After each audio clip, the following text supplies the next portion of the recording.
Well, my friends, here we are at Christmas Eve. We have made it this far.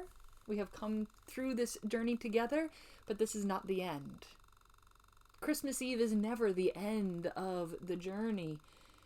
It is the beginning.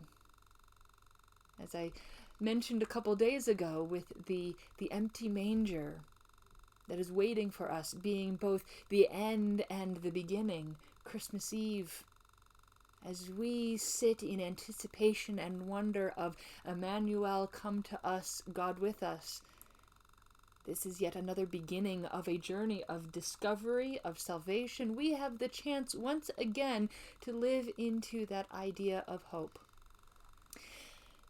So for today's scripture reading, whenever you're watching this video, the scripture reading is from Isaiah. Very, very familiar words, and they are words of hope. And as I read these words, I'm going to lift up figures from that familiar creche scene. These are the shepherds and the sheep. Now, the shepherds and the shepherds especially, were seen as the outcasts of society.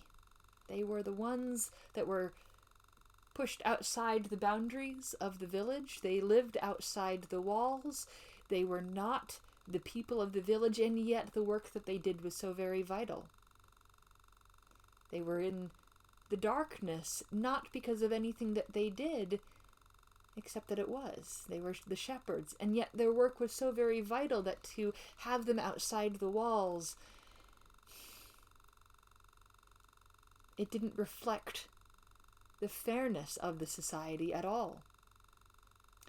So, as you hear these words of Isaiah, think of these essential workers who provided this service of caring for the sheep and growing the flock and protecting the sheep and feeding the people from their labors, and yet they were not welcome.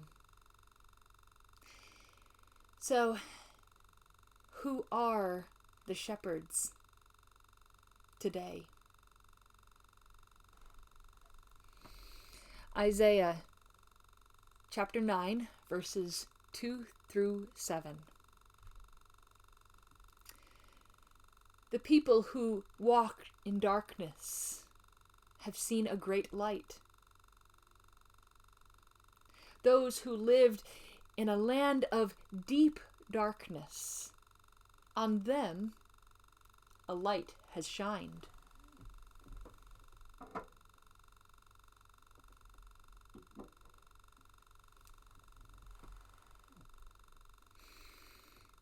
You have multiplied the nation. You have increased its joy. They rejoice before you. As with joy and the harvest, as people exult when dividing plunder.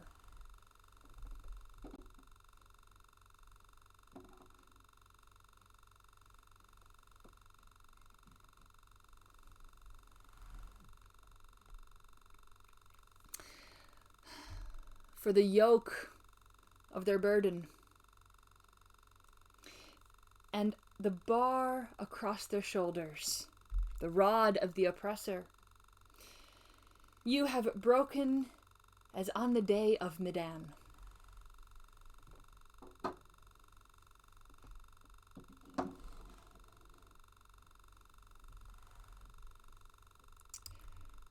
For all the boots of the tramping warriors and all the garments rolled in the blood shall be burned as fuel for the fire.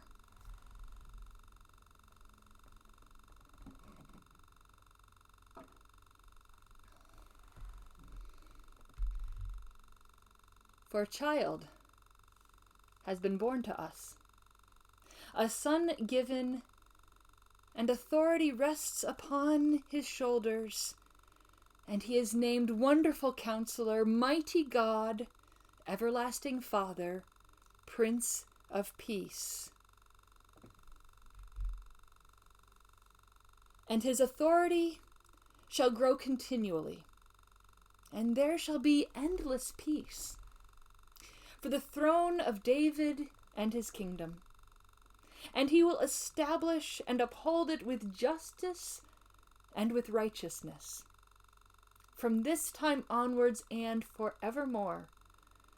The zeal of the Lord of hosts will do this.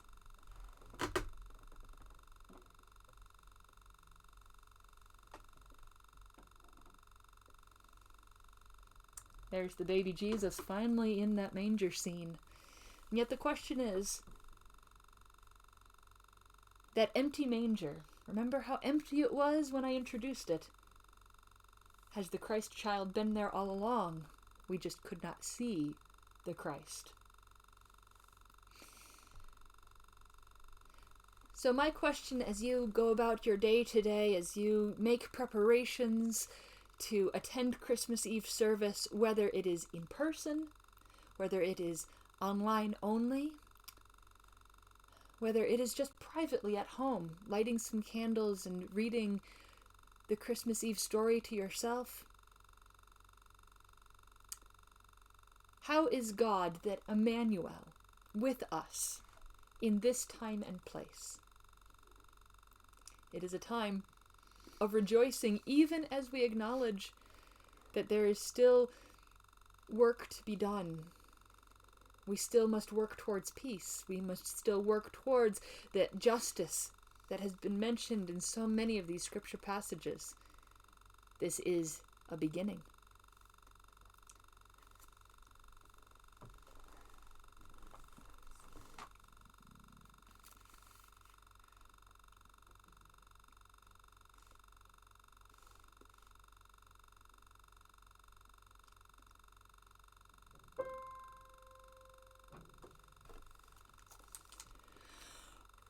Rejoice, rejoice, Emmanuel